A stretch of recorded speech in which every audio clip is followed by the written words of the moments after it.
Bonjour à toutes et à tous et bienvenue sur La Taloche, la chaîne qui claque, qui met des grosses gifles dans l'actualité que vous n'aimez ou n'aimez pas dans le monde du catch. Aujourd'hui, un très gros podcast que je vais sans doute intituler le podcast du dimanche, qui va être notre rendez-vous entre vous et moi, entre toi et moi, tous les dimanches désormais. Car comme je travaille actuellement en période de confinement, il y a quand même des gens qui travaillent, qui se lèvent tôt le matin, qui rentrent tard le soir, qui font des heures sup, et je suis dans ce cas-là, donc du coup je suis très fatigué, et je vais quand même essayer de tenir le rythme, le rythme de croisière de la chaîne, en essayant de publier au moins une vidéo pour parler des shows de la semaine. Cette semaine, c'est pas tant l'actualité des shows en eux-mêmes qui vont nous intéresser, surtout sur tous les aléas qu'il y a eu autour, et surtout sur cette grande vague de renvois qu'il y a eu à WWE, dont je vais vous parler du coup aujourd'hui, ce soir, cet après-midi, ce matin, ça dépend à l'heure où vous regardez. Si vous entendez du bruit derrière moi, toujours comme vous d'habitude vous le savez, c'est Megan qui fait sa vie, et actuellement elle essaie de donner des cours à domicile à des enfants par Zoom. Voilà, une très bonne application de vidéoconférence.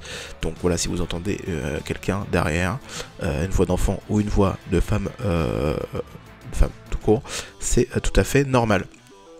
Aujourd'hui, pour rentrer dans le programme, on va parler d'Impact Wrestling, toujours WWE NXT et AEW Dynamite. Je risque également dans ces critiques de show de faire un petit peu peut-être des oublis, ou peut-être passer rapidement sur des choses, tout simplement parce que je pense comme à peu près tout le monde dans cette période de confinement, et surtout en cette période de show à huis clos, ça intéresse forcément beaucoup moins, ça implique beaucoup moins, comme moi aussi, et du coup, étant donné que je n'ai pas que ça à faire, malheureusement, j'aimerais n'avoir que ça à faire, mais je n'ai pas que ça à faire. Donc du coup, voilà, j'ai regardé surtout les shows à la va-vite, et c'est un peu ce que je fais durant cette période de confinement parce que j'ai pas le temps. Mais je vais surtout m'attarder sur les renvois qu'il y a eu, et surtout sur moi, mon avis personnel, qui sera qu'un avis personnel, je le rappelle, et sur ce que j'espère, ce que je pense, voir pour les catcheurs et catcheuses qui ont été malheureusement licenciés dans un avenir plus ou moins proche. Pour l'instant, personne ne sait quand va être leur avenir pour eux. Pour l'instant, ça va pas être durant le Covid-19, en tout cas c'est sûr, à part pour Drake Maverick peut-être. Mais voilà, on en reviendra à ça, je sais pas du tout dans quel sens je vais m'organiser. Peut-être que je vais faire d'abord les critiques des shows, et on finira par cette grosse news, ou peut-être que je le mettrai dedans, donc restez connectés, comme diraient les vieux sur internet. On passe à Impact Wrestling, le show qui a eu lieu le 14 avril. Si vous entendez des petits clics, c'est tout à fait normal, c'est moi qui récupère mes notes en même temps. Voilà, les magies du pas montage, parce que je fais jamais de montage, je le rappelle. Johnny Swinger démarre le show, tout simplement. Voilà, Johnny Swinger, le old school, qui voilà, fait sa petite promo, et il invite du coup le Mr. Jackson, qui avait été teasé déjà sur les réseaux sociaux, qui devait affronter Johnny Swinger. Personne ne savait qui c'était, moi y compris. J'avoue que je savais pas du tout si j'avais raté quelque chose, ou alors si c'était quelque chose de nouveau qui allait débarquer. Ça a été le cas, c'était du coup un nouveau catcheur, Mike Jackson, qui a fait ses débuts, et qui est tout simplement un vétéran qui a 70 ans. Voilà, il a 70 ans, mais il est dans une forme presque olympique, on pourrait dire. Voilà, j'ai beaucoup aimé. On a eu une petite promo au tout début du coup quand Mike Jackson est arrivé. Voilà, il a dit que je ne suis pas un jeune fou, ou à peu près une traduction un petit peu foireuse, mais en gros voilà, en anglais il disait qu'il n'était pas un Young Bucks mais un Old Bucks, et qu'il avait envie quand même d'en découdre. J'imagine que c'est forcément un pied de nez à Nick et Matt Jackson, qui sont les Young Bucks. Donc du coup la Mike Jackson qui du coup est le Old Bucks. Je trouve ça très marrant. Voilà, c'est le genre de truc que je trouve très cool. C'est pas directement une insulte envers AEW ou envers les Young Bucks, c'est un petit pied de nez pour un petit peu rigoler dans la bonne ambiance. C'est pour le coup quelque chose que j'ai apprécié.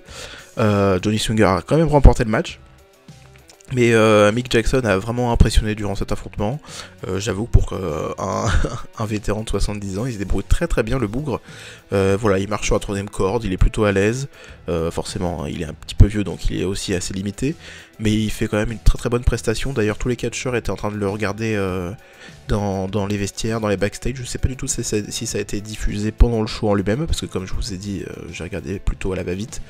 Mais en tout cas, sur les réseaux sociaux, ils ont partagé une très jolie photo où on voyait tout le roster en train de regarder l'écran, et en train de regarder du coup le match de Mike Jackson. Et j'ai trouvé ça très très cool. On va pas s'attarder plus sur ça. Je pense que Mike Jackson, ça va être quelque chose de très très cool. Si c'est très bien dosé, en tout cas pour l'instant, j'espère que ça va être bien dosé dans le futur. On a un match par équipe, c'est TJB et Falaba qui battent les Rascals et Rhinoscum également, et également XXL qui est une nouvelle équipe composée de AC Romero et Larry D. Je vous avoue que je connais pas Larry D, peut-être que je suis passé à côté, mais voilà. Et du coup, c'est TJP et Falaba qui remportent cette victoire et qui se positionnent une nouvelle fois comme les challengers numéro 1 pour les titres par équipe de The North. Voilà, peut-être qu'ils vont réussir à prendre leur revanche, sincèrement. Comme je l'ai déjà dit, de nombreuses critiques précédentes du côté d'Impact, j'espère pas qui vont devenir les nouveaux champions TJB et Falaba, même si, étant donné qu'ils ont une nouvelle chance encore une fois, je pense clairement que ça va être un changement de titre. Pour ma part, je serais toujours un petit peu déçu parce que je l'ai déjà dit de nombreuses fois, mais pour moi, The North, Josh Alexander et Ethan Page, c'est pour moi l'une des meilleures équipes nord-américaines. Voilà, toute promotion confondue, c'est vraiment une très très bonne équipe. Donc du coup, j'espère vraiment qu'ils vont conserver les ceintures par équipe, mais ça s'annonce quand même vachement mal. Voilà. On a eu également de la tension dans le groupe indien, le Desi Hit Squad, entre Gamma Singh et Rohit Raju. Je sais pas du tout si je le prononce bien, Rohit Raju. D'habitude, voilà, moi les prononciations vous me connaissez, je suis toujours nulos. Et du coup, c'est Hernandez, le super mexicain, qui est revenu officiellement dans les shows weekly, parce qu'il était déjà apparu la semaine dernière dans le show spécial TNA qui avait été diffusé juste après Impact, dont je vous ai pas parlé sur la chaîne, par manque de temps, je vous avoue, et surtout parce que j'avais pas grand chose à dire. Je vous avoue que voilà, ça m'a fait extrêmement plaisir de revoir le show, je l'ai vu dans son intégralité pour le coup. Parce que voilà, je suis un fan de TNA, mais voilà, forcément toutes les stars qui en valaient le coup et qui en valent le coup encore sont dans des promotions concurrentes, donc on peut pas les faire apparaître, donc on prend ce qui reste. Et moi personnellement, c'est vraiment pas ce qui m'attire le plus. Même si voilà, Kid Cash, j'apprécie particulièrement, c'est l'un de mes catcheurs favoris. Mais je ne suis pas là pour parler de ça. Donc du coup, Hernandez qui arrive et qui bat Rohit Raju très très rapidement. Hein. C'est un squash très rapide. Je vais essayer d'ailleurs, bon, je ferai un aparté plus tard, peut-être en fin de vidéo. Voilà, je vais pas continuer à me perdre. Du coup voilà, on a également eu un talk show de Madison Rain que je vous avoue, j'ai zappé. Voilà, j'ai zappé parce que ça m'intéresse pas plus que ça, j'ai pas envie que ça me prenne plus de temps que ça. On a eu aussi un bon match entre Ace Austin et Trey. Un match remporté par Ace Austin. Voilà, j'ai très bien apprécié cet affrontement. On avait déjà eu un affrontement il y a quelques semaines, peut-être même quelques mois maintenant, entre les deux pour le titre X Division. Et ça avait été un très très bon affrontement. Là aussi, ils ont fait encore une très bonne prestation. C'était pas du tout pour le match pour le titre X Division, mais c'était quand même très très bien. Je vous invite vraiment à aller le voir. C'est du bon match poids léger. Donc voilà, allez foncez-y sans vergogne.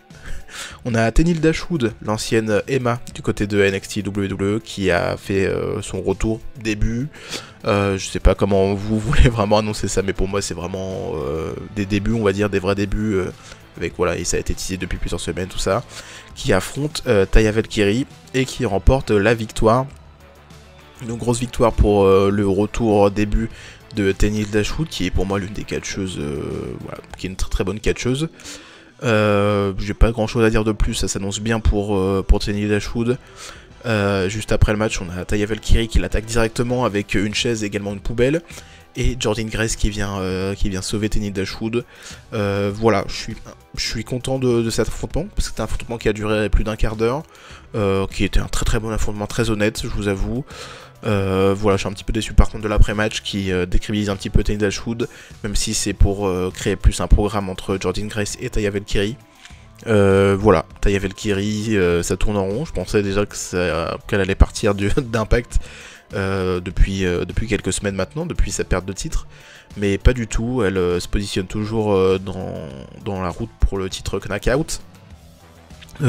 Voilà, ça m'attire pas plus que ça.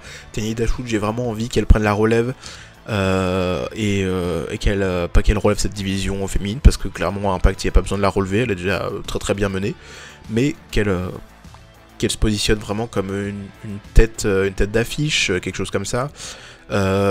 Voilà, pour l'instant je sais pas trop quoi dire du côté de Tiny Dashwood, mais personnellement moi j'aurais préféré qu'elle aille du côté de la AEW, parce que pour moi c'est une catcheuse du standing, si je peux me permettre, du standing de la AEW, donc du standing de télévision nationale, très très connu, une promotion mondiale. Impact n'est plus vraiment une promotion mondiale, hein. C'est une promotion qui marche très très bien, mais c'est pas une promotion mondiale maintenant.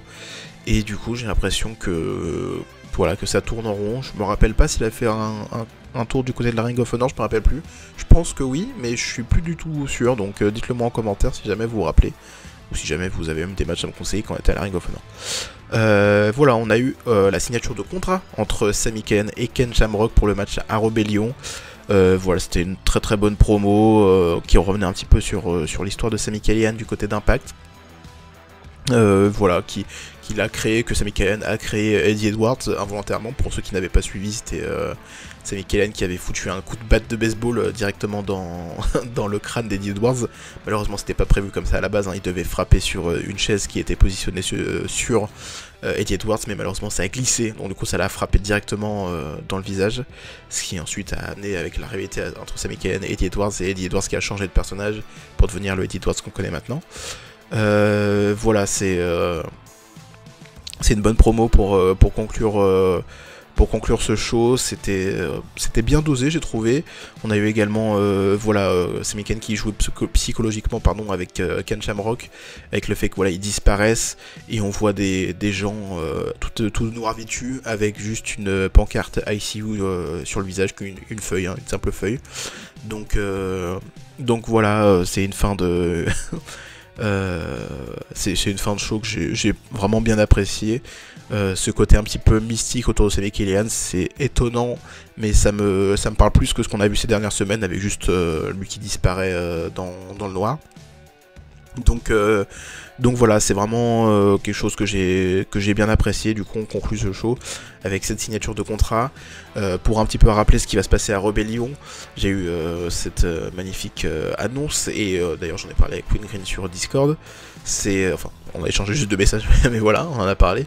Voilà, Rebellion, qui est à la base un pay-per-view, va être diffusé sur la chaîne Access TV, donc comme un show Impact Wrestling hebdomadaire. Au début j'avais pas compris, j'avais pas compris quel était le but de le passer. En fait au début je vous avoue que j'avais juste compris qu'ils allaient passer Rebellion en weekly, enfin sur la chaîne de télé, et du coup j'ai pas compris, je me suis dit c'est un pay-per-view, pourquoi le diffuser gratuitement?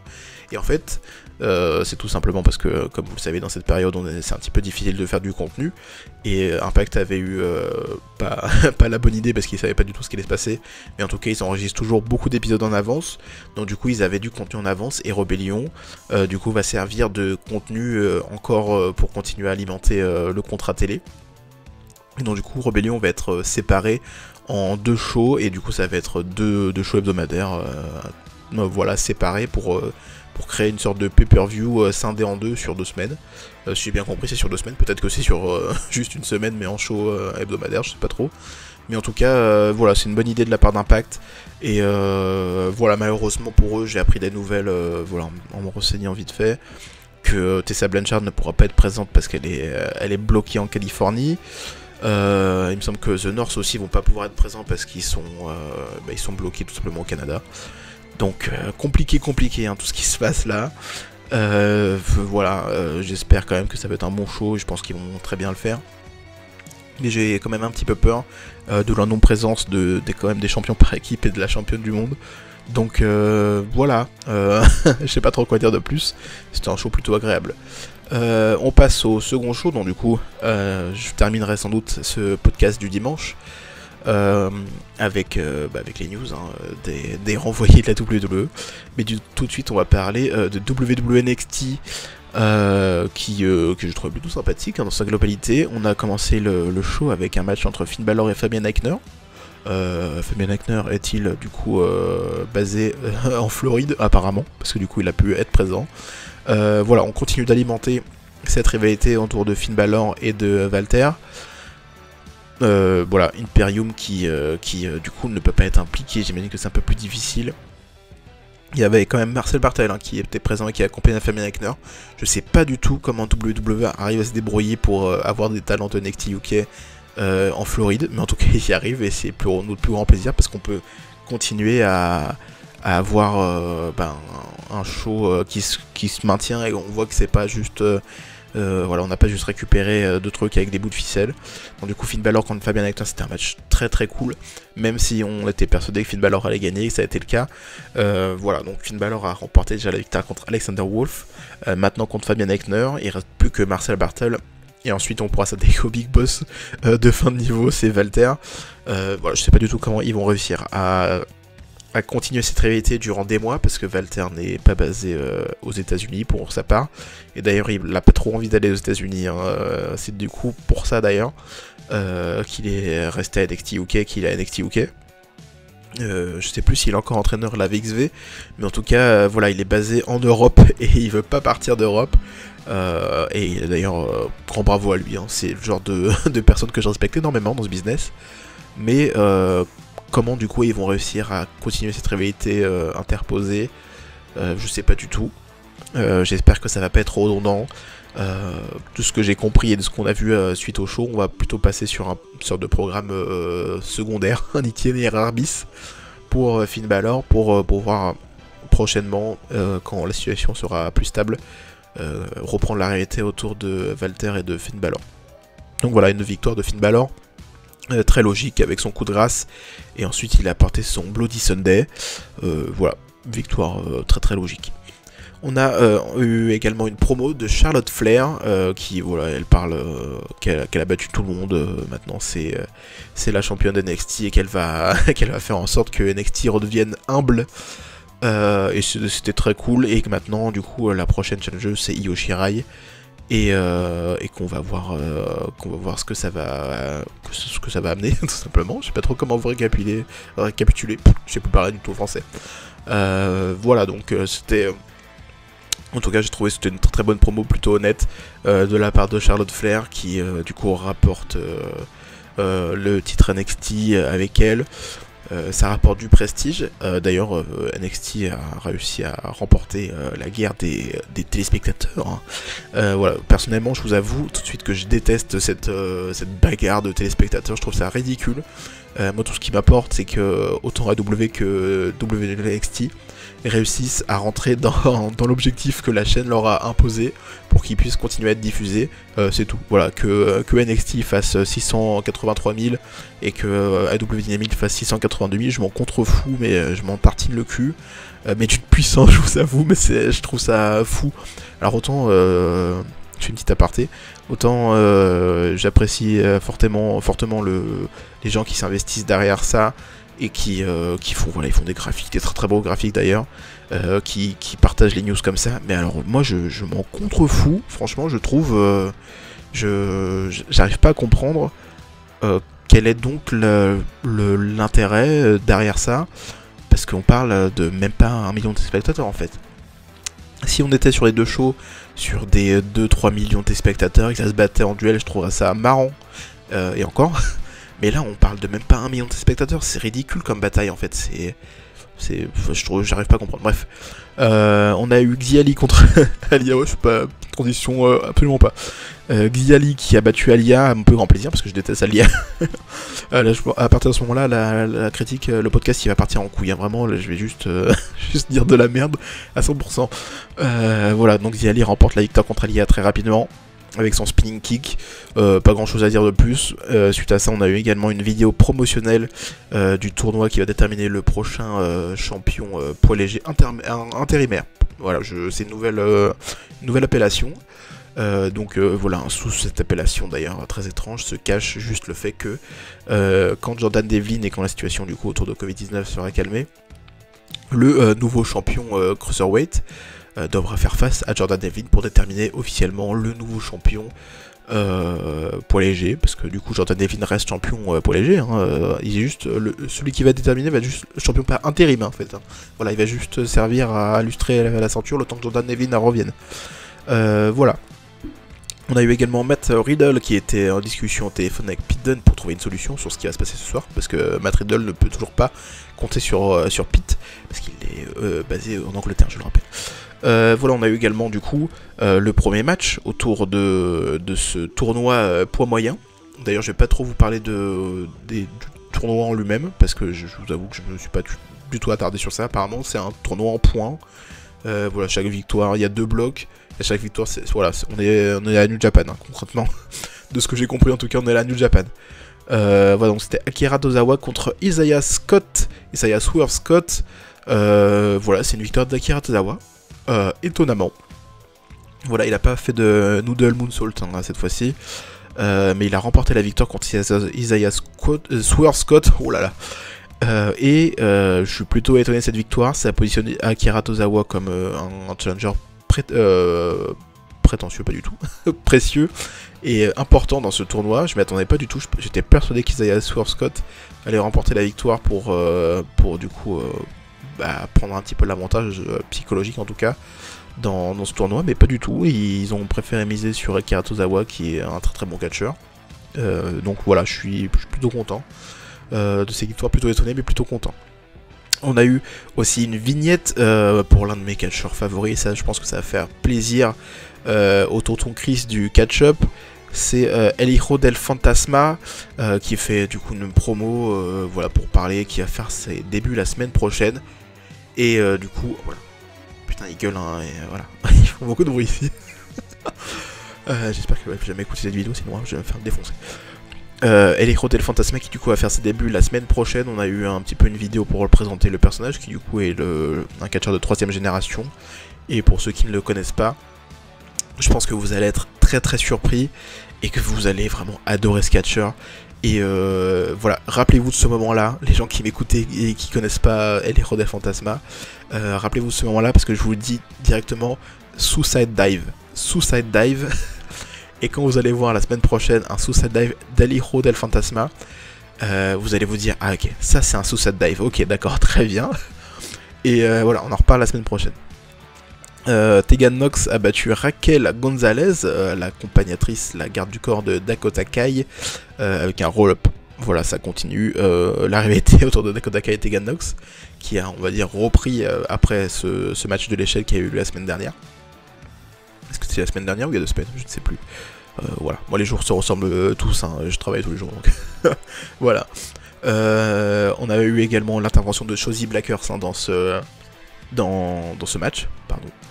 Voilà, c'est une victoire de Tegan Nox pardon, par roll-up. Je suis un petit peu déçu, je vous avoue, de cette victoire.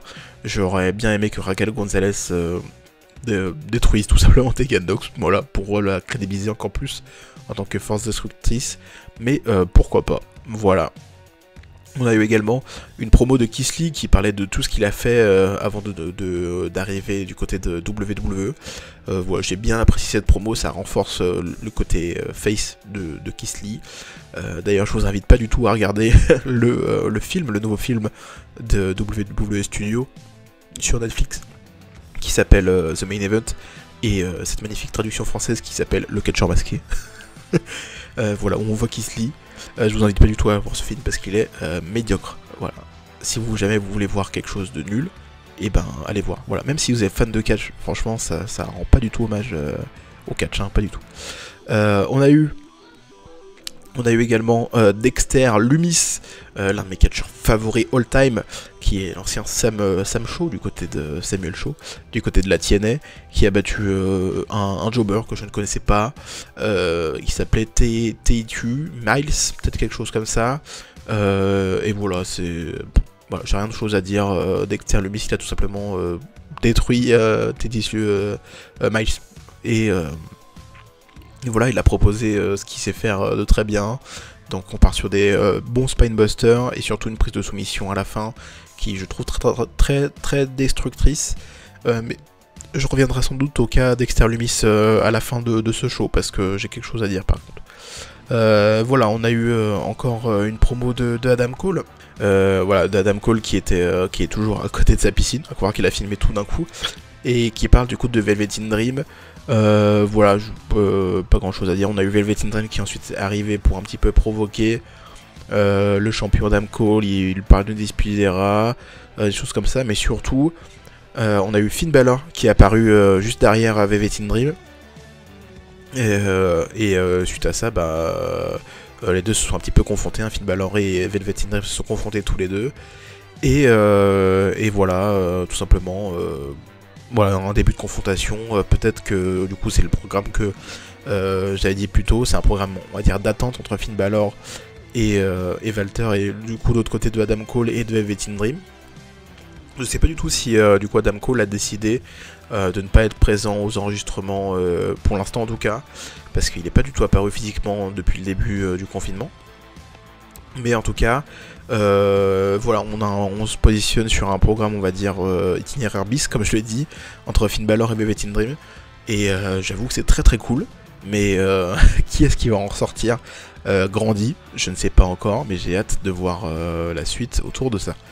Voilà, on a eu également une promo de Malcolm Beaven, qui est le manager de ce nouvelle équipe indienne du côté d'NXT, dont je ne me rappelle toujours pas le nom, comme je l'ai dit la semaine dernière, je me rappelle pas le nom.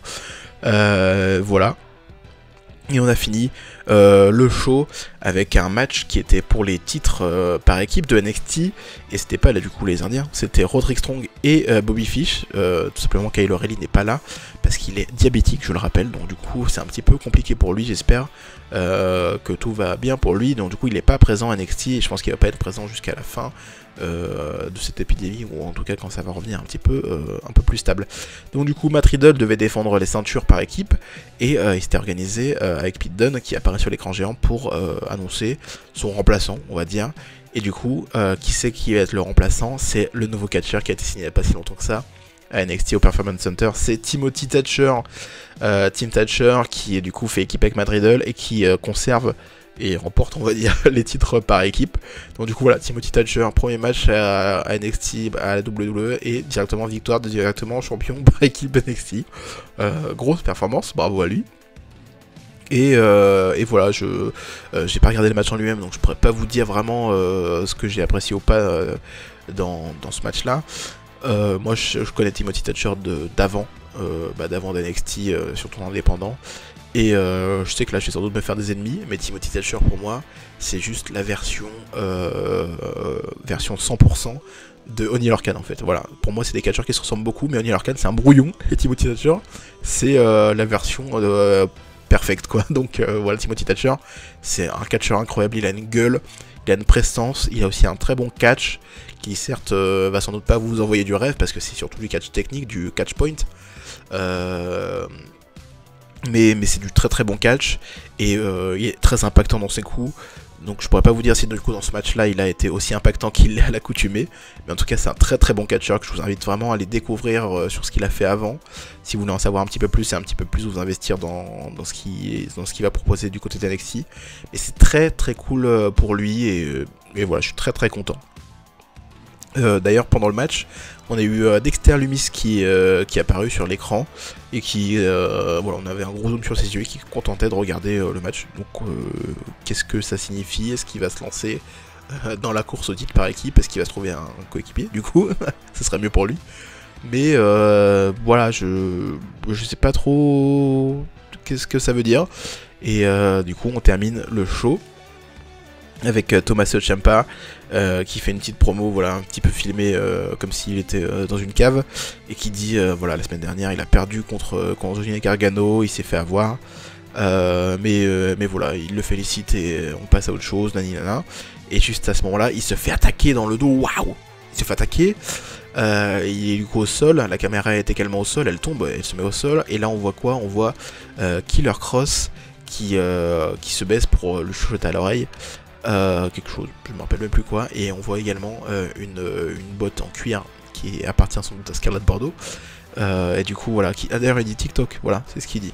Donc du coup voilà, Killer Kross qui fait ses débuts officiellement à l'écran d'NXT, en tout cas vraiment au premier plan, parce qu'il est apparu déjà la semaine dernière, à la fin du match entre Johnny Gargano et Tommaso Ciampa, il est apparu dans sa voiture. Mais voilà, Killer Kross qui fait ses débuts, Scarlett Bordeaux qu'on n'a pas vu officiellement mais qu'on sait qu'elle est là également. Et on a également le nouveau nom de Killer Kross que je suis en train de googliser en même temps que je vous parle. qui du coup fait son début avec un nouveau t-shirt d'ailleurs, et qui s'appelle désormais Karrion Kross. Voilà, dites-moi en commentaire ce que vous pensez de ce nouveau nom. Karrion avec un K bien sûr, pour que ça reste KK et pas triple K parce que c'est autre chose. Mais voilà, je sais pas trop quoi penser de ce nouveau nom. Forcément, ils allaient pas mettre Killer parce que voilà, on est à la WWE quand même. On est coté en bourse, faut pas déconner non plus. Mais voilà, je suis étonné de ce nouveau nom et je vous avoue que je sais pas trop quoi en penser. Je trouve pas ça ni bon ni mauvais, je trouve ça présent, je sais pas trop. Donc voilà. On va passer au dernier show hebdomadaire de cette semaine, avant de passer aux news. J'espère que vous serez toujours là quand on va parler des news. C'est AEW Dynamite, qu'est-ce que j'allais dire, n'importe quoi. AEW Dynamite qui commence directement avec une promo de Jake Roberts et de Colt Cabana, qui sont pas tous les deux ensemble mais qui parlent tout simplement du match qui va avoir lieu juste après pour les quarts de finale. Pour le titre TNT, c'est Lance Archer et Colt Cabana qui s'affrontent. Bien sûr, logiquement, c'est une victoire de Lance Archer, qui a quand même, c'est un match qui a duré quand même 10 minutes, hein, donc voilà. Mais une victoire logique de Lance Archer, j'ai pas grand chose à dire de plus sur cet affrontement. On a aussi également la promo pour le match qui va avoir lieu ce soir entre Jon Moxley et Jack Hager. Voilà, qui va être un match un petit peu dangereux pour Jon Moxley peut-être. Et voilà, on a eu également Dr. Britt Baker qui a affronté Cassandra Golden qui était une jobbeuse, hein, tout simplement. Donc elle a perdu très très rapidement. Et du coup, on continue la rivalité autour de Hikaru Shida et de Dr. Britt Baker, tout simplement parce que Shida était au premier rang dans le public. Donc voilà, pas grand chose à dire de plus sur ce qui va se passer. Voilà. On a eu également un match entre Sammy Guevara et Sugdi, qui est également un jobber. Voilà, il a jobé pour Sammy Guevara. Et à ce moment-là, je me suis dit, mais en fait, AEW Dynamite, c'est devenu superstar des années 80. C'est genre les stars établies qui affrontent des jobbers et qui se mettent en avant comme ça chaque semaine, quoi. Voilà, donc à ce moment-là, je me suis un petit peu énervé, je vous avoue. Mais voilà. La suite du programme est un petit peu mieux, même si c'est Kip Sabian qui était accompagné de Penelope Ford toujours, qui sont désormais fiancés d'ailleurs, bravo à eux, qui a affronté et vaincu Chuck Taylor qui lui était accompagné de Orange Cassidy. Voilà, pas grand chose à dire de plus que ça. Kip Sabian qui remporte enfin une victoire. Bon, certes c'est sur Chuck Taylor, mais c'est quand même une victoire. Et à voir, peut-être que Kip Sabian va être un petit peu plus mis en avant durant ce confinement, peut-être pas, je sais pas, à voir. Et après on a eu encore un superstar des années 80, Shawn Spears qui a affronté Justin Lowe et qui l'a battu forcément très rapidement. Voilà. Alors, vous êtes content? Et non, bien sûr, on va terminer sur le pire peut-être de ce show, c'est le No Hold Barred, donc le No Disqualification, si on veut, je sais pas trop comment appeler ça, voilà. Pour le titre AEW, c'est Jon Moxley qui a affronté Jack Hager, un match qui a duré presque 30 minutes, et qui a vu Jon Moxley conserver son titre avec son Paradigm Shift, sa finisher, et voilà, c'était un match que j'ai trouvé vraiment pas bon. Voilà, je sais pas trop quoi dire de plus. Je pense qu'on est tous au courant et je pense que voilà, ceux qui disent le contraire sont peut-être des petits menteurs, mais Jon Moxley n'est pas un très très grand catcheur in-ring, hein. C'est un très très bon personnage, il a beaucoup d'attitude, il a beaucoup de charisme, il se débrouille très très bien dans les matchs sans disqualification, les matchs un petit peu hardcore extrême, mais c'est pas un match très technique, enfin c'est pas un catcheur très technique et c'est pas un match non plus très technique. Jack Hager c'est pas non plus un catcheur très très charismatique, j'ai jamais trouvé très très intense sur un ring, même si c'est un très très bon lutteur, et j'insiste sur le mot lutteur parce que c'est un très très bon lutteur, et pour le coup c'est pas un très très bon catcheur, et du coup durant cet affrontement ça s'est vraiment ressenti, et j'ai ressenti de l'ennui. Voilà, je sais pas trop quoi dire de plus. Jon Moxley conserve, Jack Hager perd, Jack Hager n'est déjà plus crédible. Voilà, je suis déçu, hein. Si Jack Hager il est mis là pour qu'il soit pour qu'il se fasse couper la tête comme ça, voilà, déçu. Je sais pas comment finir plus. C'est d'ailleurs globalement un petit peu mon ressenti, hein, sur ce show AEW Dynamite, c'est déçu. Voilà, on va parler de ce qui vous intéresse, hein, concrètement. Voilà, c'est ce qui vous intéresse, on va pas se mentir. c'est les renvoyés de la WWE.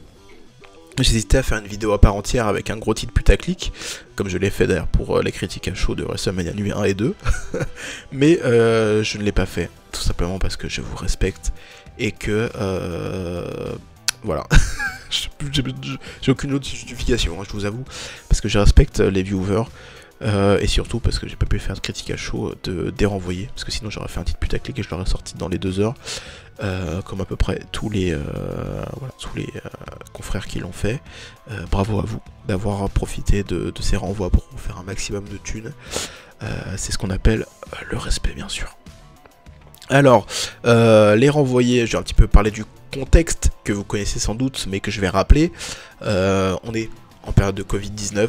On est en période de confinement dans certains états des États-Unis, dans la plupart des états des États-Unis, même s'ils sont en train de manifester contre le confinement. Alors ça, c'est vraiment des idiots.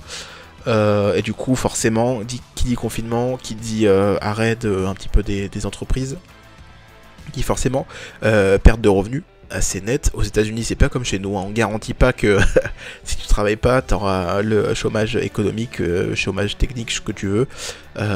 Tu travailles pas, tu gagnes pas d'argent, c'est tout. Et du coup, forcément, on a des catcheurs et catcheuses qui ne peuvent pas travailler. À la WWE, c'est beaucoup plus compliqué, parce que certes, on est dans la première promotion au monde, mais on est sur des catcheurs et des catcheuses, des superstars qui sont signés comme indépendants.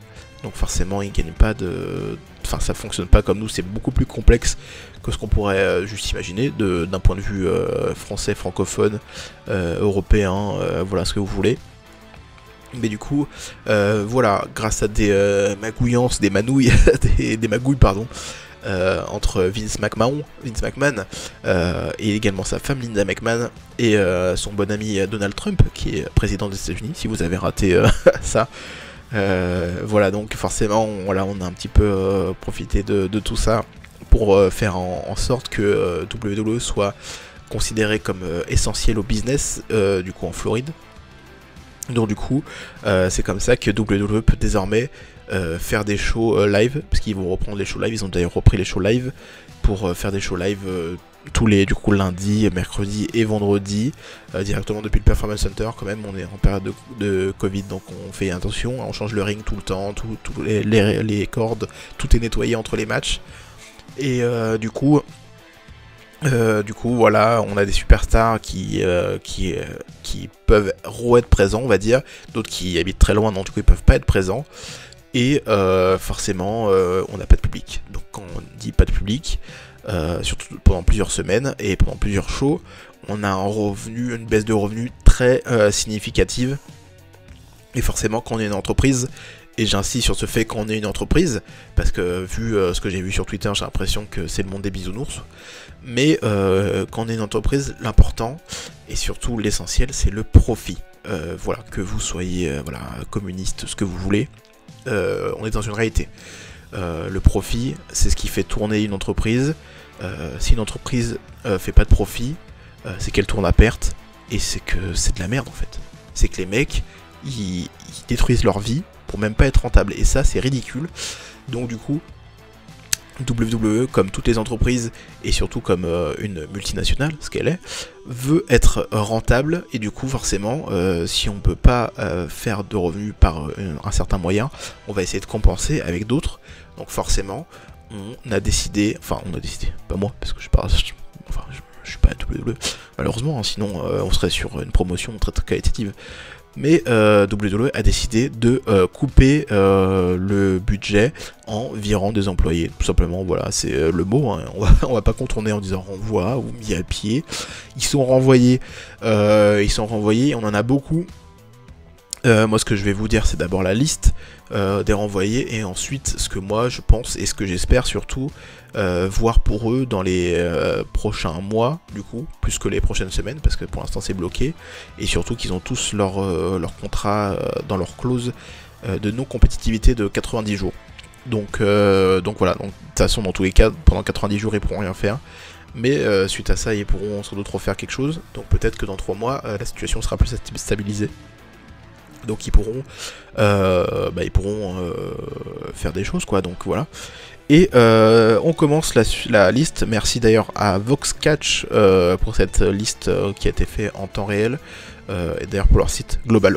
Voilà, je leur pose une grosse dédicace parce qu'ils font du très très bon travail au quotidien. Même si c'est pas Catch au quotidien, attention, c'est VoxCatch, c'est pas la même site. Bref, je me perds dans ce que je dis. Premier, Drake Maverick, c'est pas dans. Je sais pas si c'est dans l'ordre des annonces, je sais pas du tout, donc vous me direz ça sans doute en commentaire. Du coup, premier, Drake Maverick, Kurt Hawkins, Carl Anderson, Luke Gallows, EC3, Leo Rush, Eric Young, Heath Slater, Aiden English, Sarah Logan, Eric Rowan, Epico et Primo, Mike Canellis, Maria Canellis, Zack Ryder, Noé José, Rousseff, Alexander Jackson, je sais pas du tout comment on le prononce, je suis désolé, et Dana Parazzo. Donc ça c'est la liste pour les catcheurs et catcheuses qui sont envoyés. Mais on n'a pas eu que des catcheurs et catcheuses, on a eu également des personnalités qui travaillent dans les vestiaires, qui travaillent en coulisses, qui travaillent comme écrivains ou ce que vous voulez. On a eu du coup Mike Rotonda qui est le papa de Bo Dallas et de Bray Wyatt, qui est l'ancien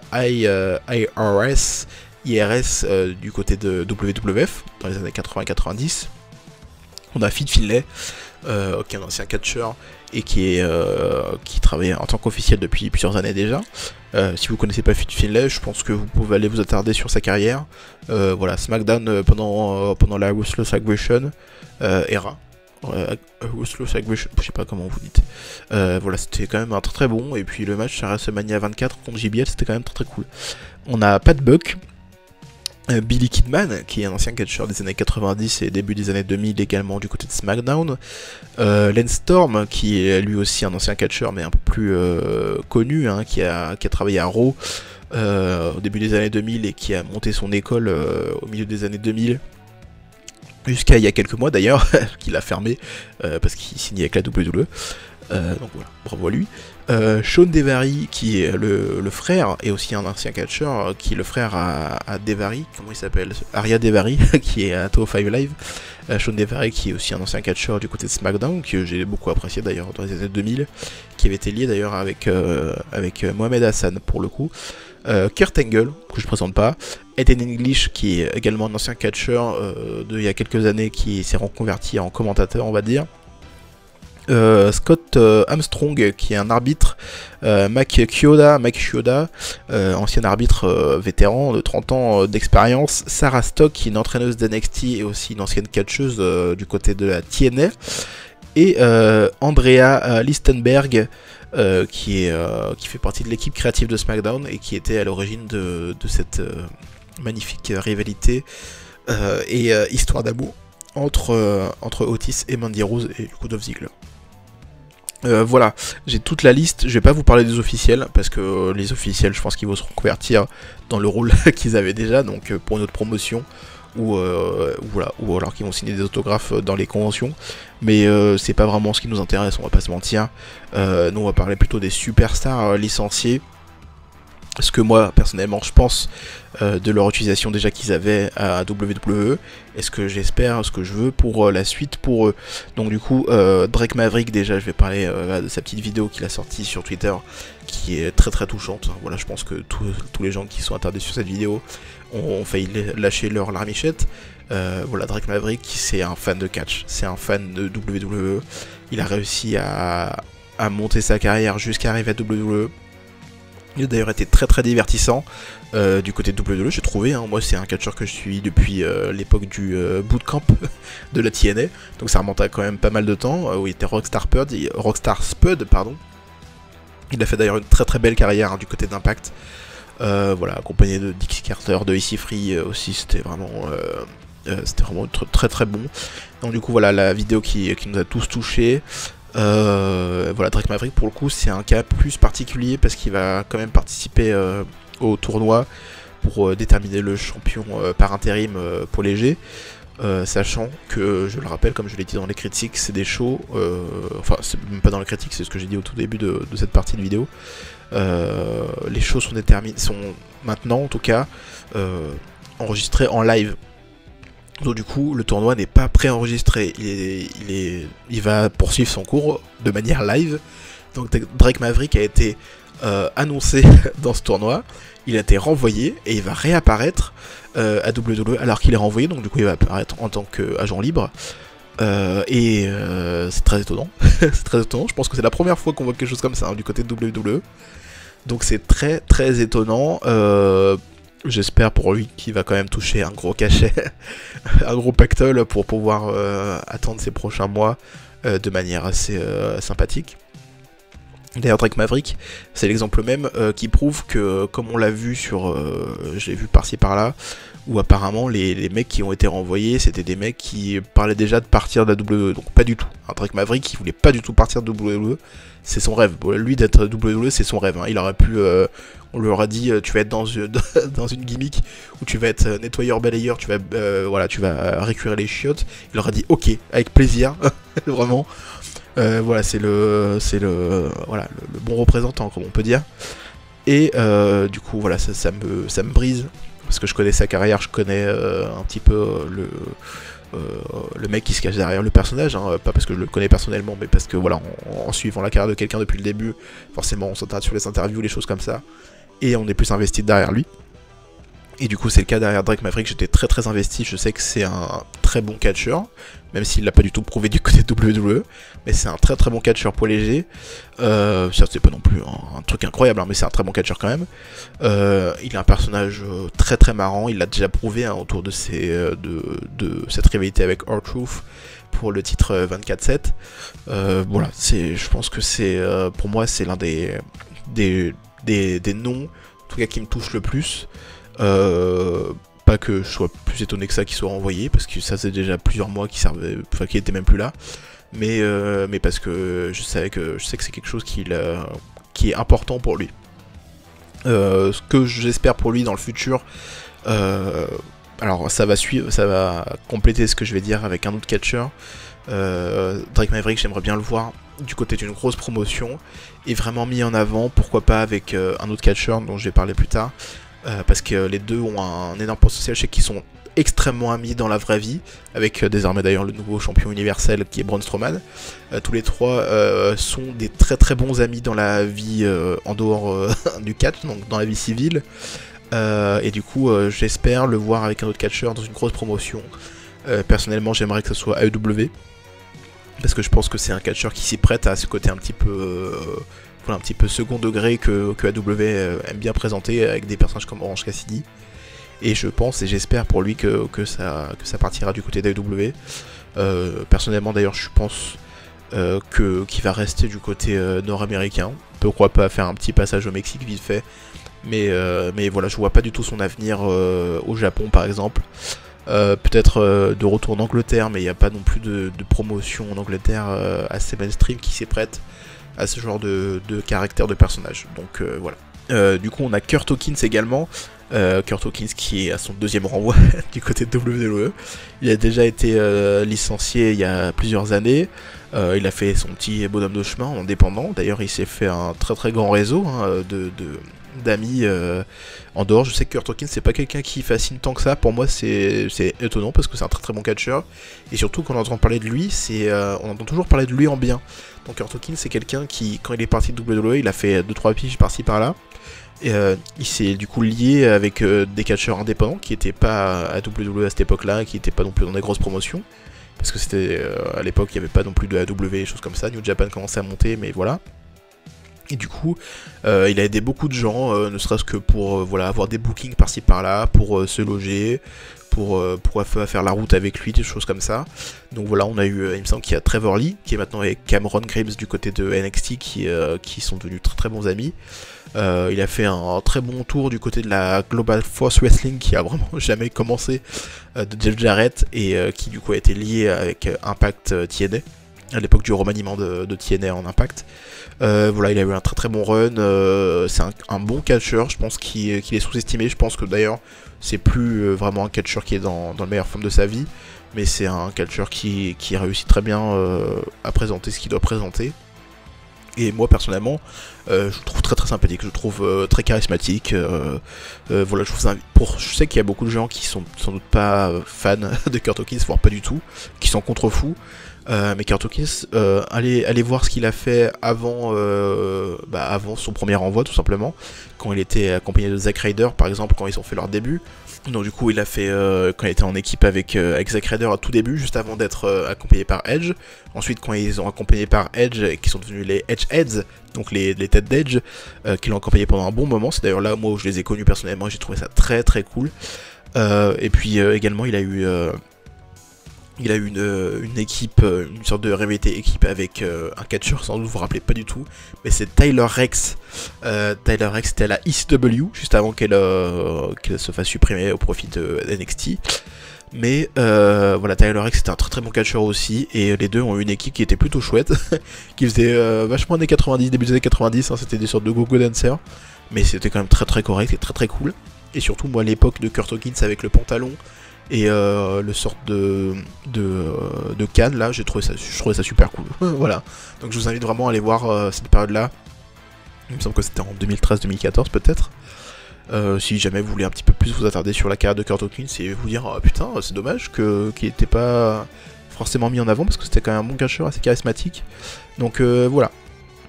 Là, les deux noms qui vont suivre sont des noms qui vont être liés, c'est Karl Anderson et Luke Gallows. Voilà, les Good Brothers, les membres de OC, les potes à AJ Styles. À l'heure où j'enregistre, je viens juste d'écouter la vidéo de AJ Styles qui parle du renvoi de ses deux coéquipiers et qui est très attristé, hein. Il a presque la lame à l'œil où il dit que voilà, il est dégoûté de ce renvoi et qu'il s'en veut personnellement de ne pas réussir à les avoir mis suffisamment en avant pour qu'ils restent à la WWE. Voilà, je pense que AJ Styles a clairement pas à s'en vouloir, c'est pas lui non plus d'aider à ce point-là ses amis, même si je comprends tout à fait le sentiment qu'il a. Mais voilà, pour le coup, c'est des renvois qui m'étonnent plutôt beaucoup, étant donné qu'on les a vus à WrestleMania, qui date d'il y a 2 semaines maintenant. Voilà, Karl Anderson et Luke Gallows, c'est pour moi des mecs qui, bon, certes, ils ont jamais été réellement mis en avant. Je me rappelle vraiment d'aucun fait marquant de leur part à part leur début, c'est pour dire.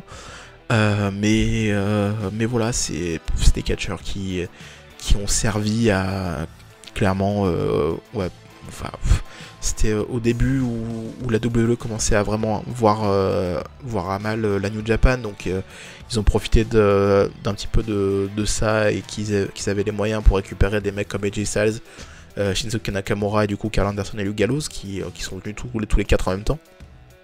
Mais ils ont clairement jamais eu de plan pour eux, donc voilà, pour moi c'est un mal pour un bien. Je sais qu'il y a des gens qui disent sur les réseaux sociaux que les gens voilà, sont contents de renvoi, tout ça, mais c'est pas le renvoi qui nous plaît, ou je vais pas dire nous plaît parce que ça pourrait prêter à confusion, mais c'est pas le renvoi qui nous rend excités, on va dire.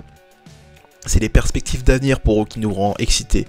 Et je pense qu'on peut pas blâmer les gens parce que moi je suis dans la même condition que ça. J'en ai parlé avec Enzo vite fait, Enzo des Robulu Catch sur Twitter. Mais il est dans le même état que moi.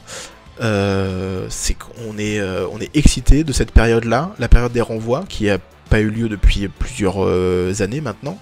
Mais la période des renvois, même si là il y en a eu beaucoup et que on peut cracher sur WWE si on veut.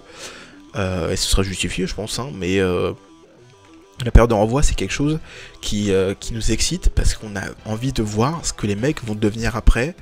En fait, c'est comme si, d'un seul coup, ils quittaient... voilà, c'est comme dans la théorie de Story, je vais revenir sur ça, mais voilà, ils sont dans la Firefly Funhouse, et là, ils ouvrent la porte, et qu'est-ce qui va être derrière? Et voilà, c'est ça qui nous excite en fait. Qu'est-ce qui va se passer pour eux? Et du coup, ce que je pense, moi, va arriver pour Karl Anderson et Luke Gallows, bah, c'est un retour à la New Japan, tout simplement. En tout cas, pour Karl Anderson, c'est pratiquement sûr. Luke Gallows, je pense qu'il va suivre son coéquipier. Mais voilà, retour de Karl Anderson et Luke Gallows à New Japan. Sans doute retour dans le dans le Bullet Club. Mais moi, j'ai envie qu'ils créent quelque chose, une histoire autour de ce retour dans le Bullet Club de Karl Anderson et Luke Gallows.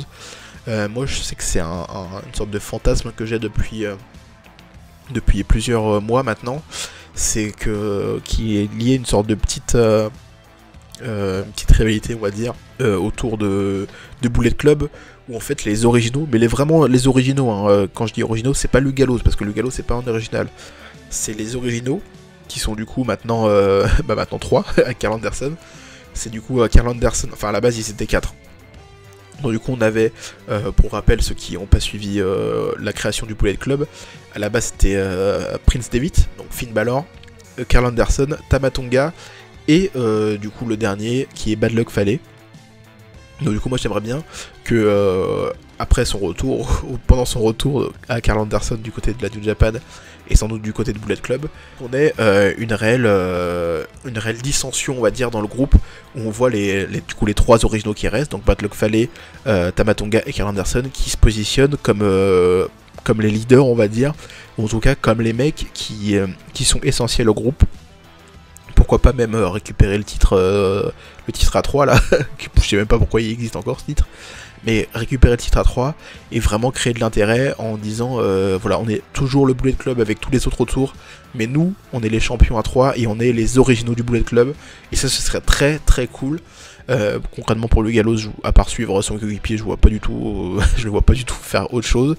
Ce qui me dégoûte un petit peu aussi dans ce renvoi, c'est surtout que Karl Anderson, je suivais un petit peu ses réseaux sociaux, des choses comme ça, mais ça se voyait qu'il se plaisait énormément aux États-Unis avec sa femme, et c'est 3 ou 4 maintenant fils qu'il a, mais ça se voyait que ça lui plaisait sa vie aux États-Unis, en Floride.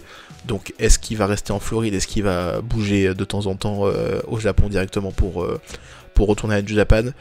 Pour lui, je pense que ce serait plus sympathique pour sa famille, pour qu'ils aient un pied plus important peut-être aux États-Unis.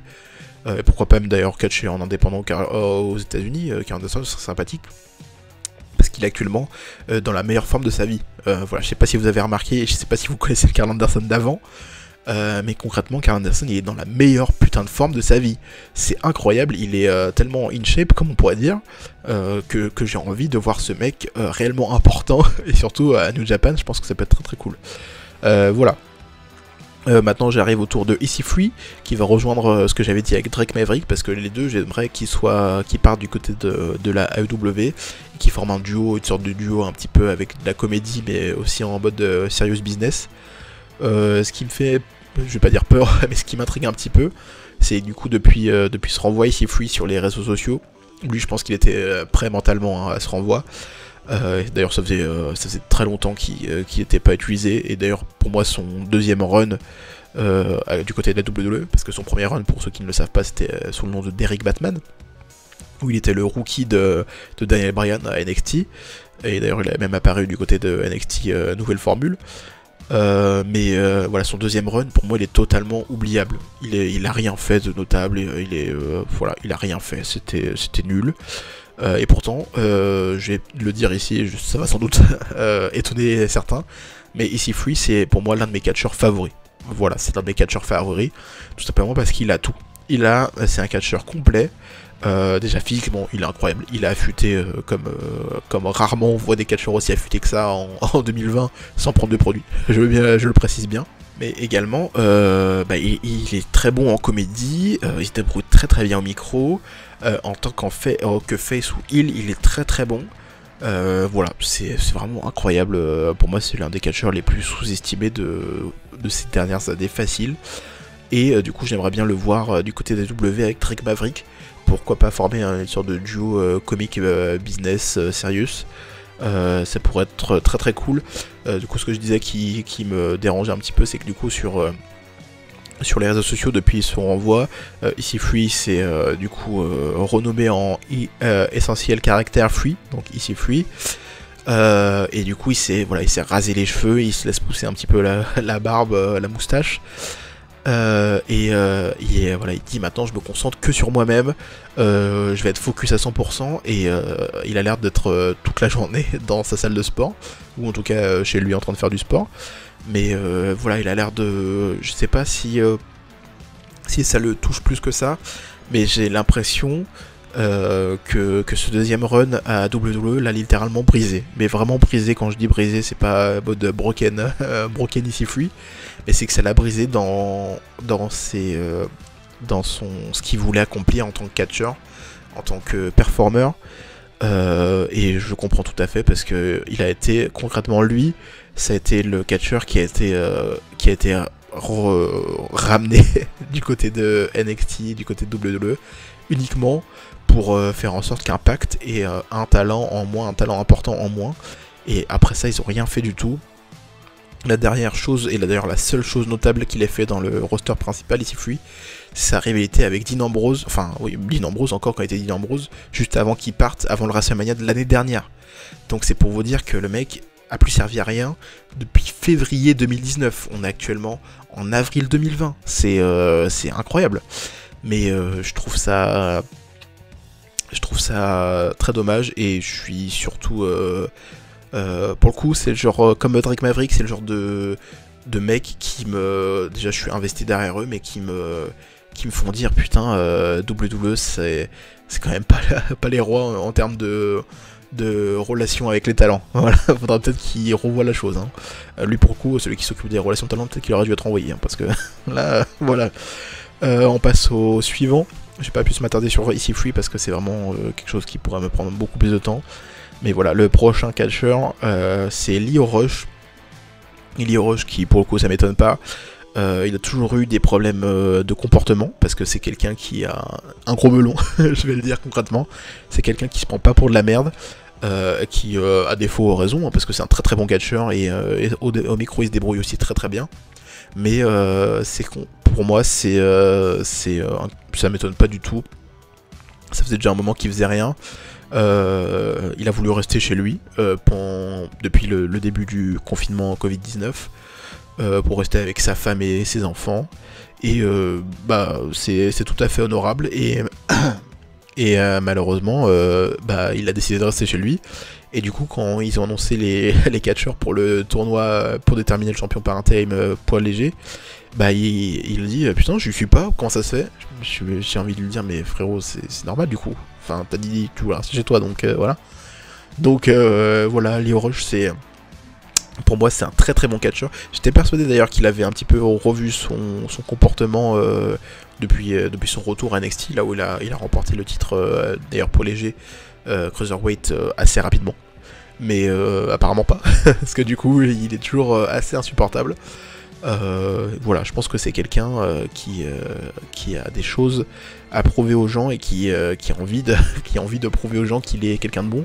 Mais voilà, il faut pas que tu le cries, hein. C'est un peu comme Seth Rollins, les réseaux sociaux, il faut faire attention avec.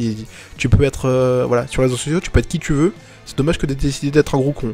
Mais voilà, Lio Rush, c'est décevant. Lui, il va rebondir à coup sûr. Hein. Voilà, il a réussi à prouver que c'était un énorme catcheur. Reste à voir où est-ce qu'il va rebondir et surtout s'il rebondit quelque part, combien de temps ça va durer, parce qu'un mec avec un ego aussi démesuré, je pense que dans les vestiaires ça va très rapidement jarter s'il n'arrive pas à se tenir à carreau rapidement. Donc voilà, est-ce qu'une promotion indépendante, une fois que je vais le rappeler peut-être à chaque fois, mais voilà, on est dans une période compliquée, donc forcément quand je dis quelque chose, je parle pas de dans 3 mois forcément ou dans quelques semaines, je parle quand la situation sera calmée. Donc du coup peut-être que prochainement une promotion indépendante qui a besoin d'un petit peu rebondir, lui proposera un contrat, pourquoi pas la MLW, qui eux ont déjà des catcheurs assez difficiles à gérer dans leur roster, coucou Teddy Hart. Catcheur suivant c'est Eric Young, qui n'a rien fait, il n'a rien fait, il est arrivé avec le groupe Sanity, il a fait d'ailleurs ses débuts en solo à l'époque à NXT contre Samoa Joe. À l'époque je me disais que c'était qu'un one shot du côté de NXT, mais finalement ils l'ont signé très rapidement après, où il a été le leader de Sanity durant un bon moment, qui est pour moi l'une un des clans, j'allais dire une des stables, mais pas du tout, c'est un clan en français, l'un des clans qui est le plus sous-estimé de l'histoire de WWE, parce que pour moi c'était vraiment un clan qui dégageait un truc incroyable. Voilà, c'était Mad Max, et je vous invite vraiment à aller voir cette rivalité autour de Sanity et des Undisputed Era, parce que pour moi c'est une super rivalité, c'est l'une des meilleures rivalités entre des clans, tout roster confondu à WWE, quoi. Vraiment c'était un très bon. J'ai encore en souvenir le moment où l'un des il me semble que c'était Roderick Strong, avait réussi à récupérer Eric Young sur ses épaules, et là on voit Killian Dane qui arrive et qui porte un crossbody à l'extérieur directement sur une table, alors que Roderick Strong avait encore Eric Young sur les bras. Donc voilà, pour moi c'était vraiment des très bons moments, et malheureusement une fois que c'est monté dans le roster principal, tout a éclaté. Et là, il n'y a plus rien de sauvé. Voilà, Eric Young, c'était le jobber pour Aleister Black ces derniers mois, et c'est tout. Donc voilà, pour moi, c'est un catcheur qui n'a pas su être utilisé par le main roster, comme il y en a des tonnes et des tonnes hein, du côté de WWE. Voilà, c'est le fameux effet main roster, qui pour le coup, pour lui, voilà, ça a été totalement le cas. Et voilà, j'espère le revoir du côté d'Impact, c'est un TNA Originals. Et j'espère le revoir d'ailleurs dans ce programme autour de Moose, pour rappeler un petit peu ce qui se passe du côté d'Impact. Moose, il est en rivalité, on va dire, contre les TNA Originals. Donc du coup, voilà, il en a marre qu'on parle de la TNA, parce que voilà, sur ces dernières semaines, on est sur un petit peu du Remember TNA, le tout début de la promotion en 2002. Voilà, on invite des TNA Originals, des choses comme ça. Et Moose, en fait, il est contre ça. Et du coup, je pense que Eric Young, il peut se positionner clairement comme le catcheur qui défend les TNA Originals dans cette rivalité. Et pourquoi pas poursuivre une vraie grosse rivalité entre Eric Young et Moose. Parce que voilà, Moose, à part battre des catcheurs qui ont rien fait depuis 2004, il fait pas grand chose. Et voilà, Eric Young, c'est un catcheur qui est encore bien, même si je pense qu'il devrait se remettre en forme, parce que ces dernières apparitions, on a vu qu'il se laissait un petit peu aller. Mais je pense qu'il se remet un petit peu en forme et il repart du côté de TNA. Pour lui, bah, ça fait un retour en arrière, mais je pense que voilà, on n'est plus dans une optique en mode on gravit l'Himalaya, on va au sommet du monde. Parce que l'Himalaya, voilà, il s'est écroulé face à toi, mon pote. Donc retour à la TNA. Je pense que la TNA Impact va le récupérer sans broncher. Hein, c'est un très très bon catcheur et surtout il est bankable. Et voilà, c'est d'ailleurs très très dommage parce que pour moi, Eric Young, je fais une petite aparté dans ma vie, mais sur 2K19, je l'avais mis en manager des AOP. Donc voilà, je dis 2K19 parce que ça fait déjà plusieurs mois. Mais voilà, j'avais mis Eric Young en manager des AOP et je trouvais que ça passait super bien. Dommage pour lui, donc j'espère qu'il va réussir à rebondir, comme je l'ai dit.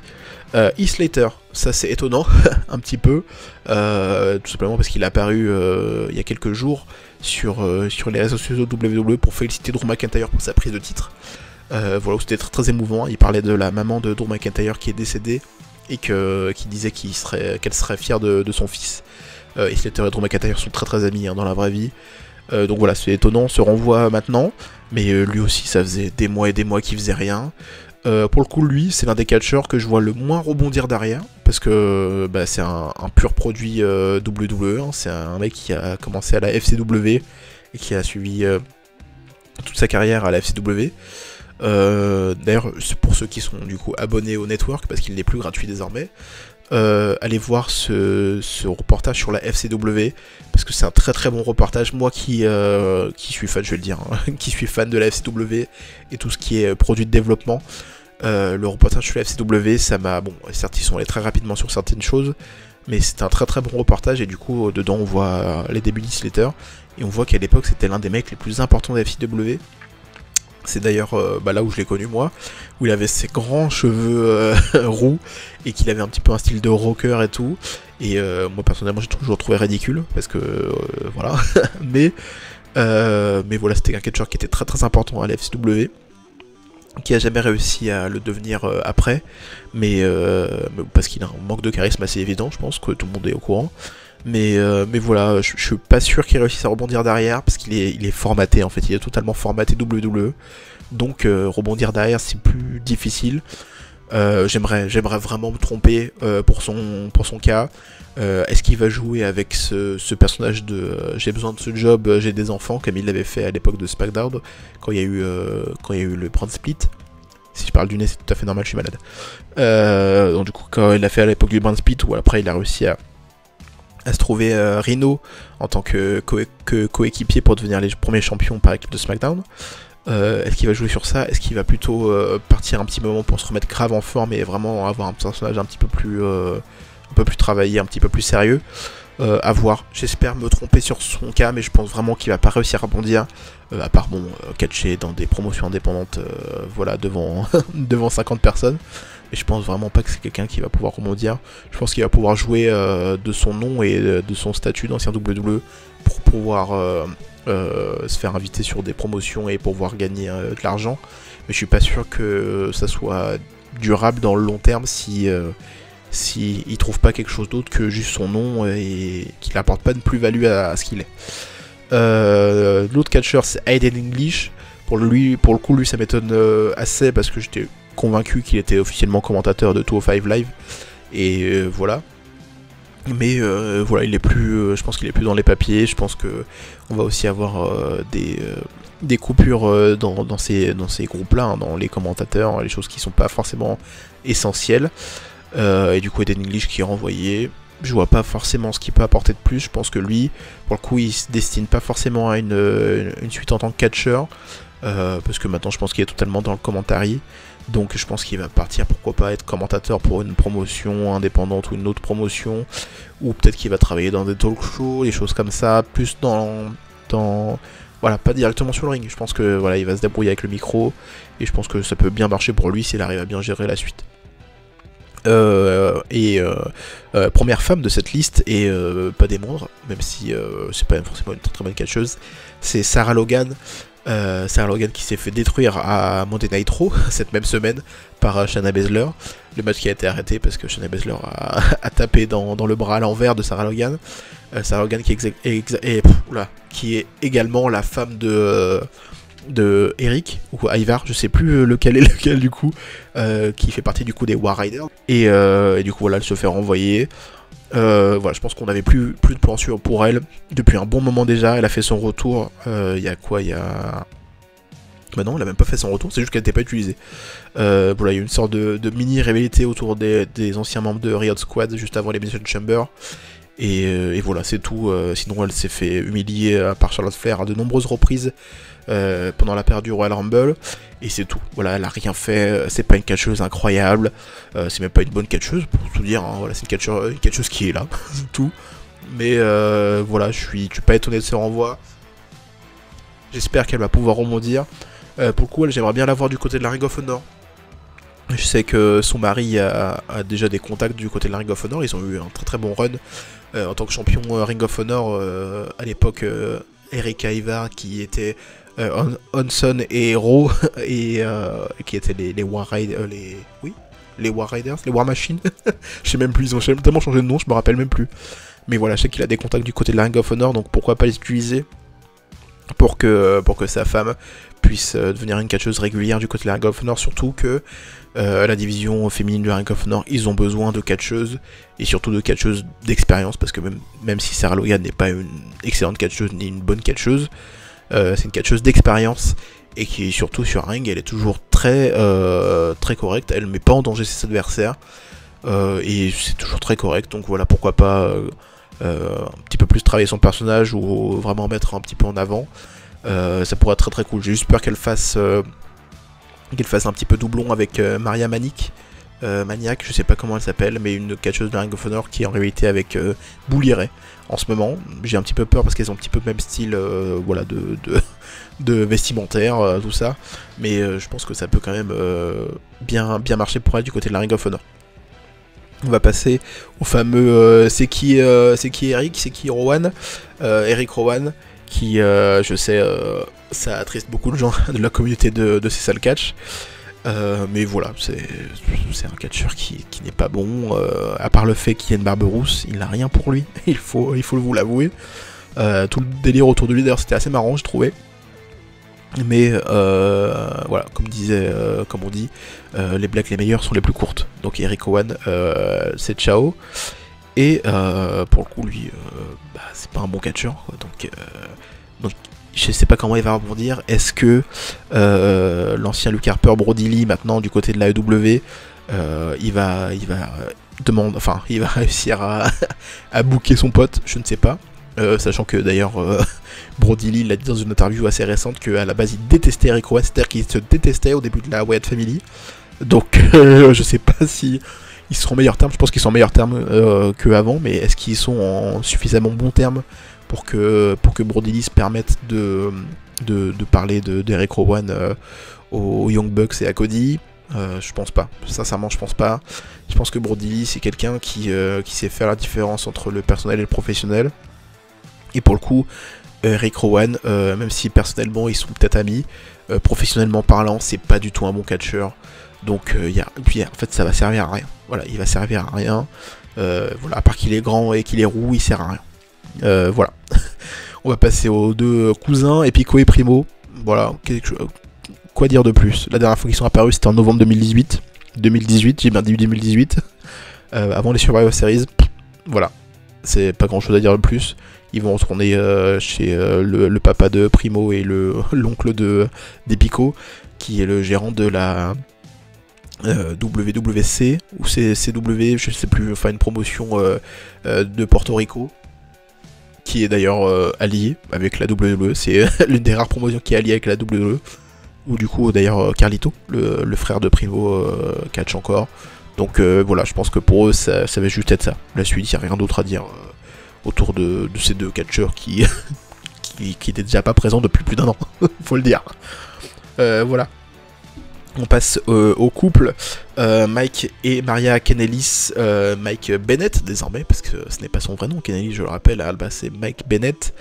Voilà, qui sont arrivés avec ce personnage de Miracle, Love, l'amour du risque, le risque de l'amour, je sais plus. Et depuis ils ont rien fait. Voilà, ils ont rien fait.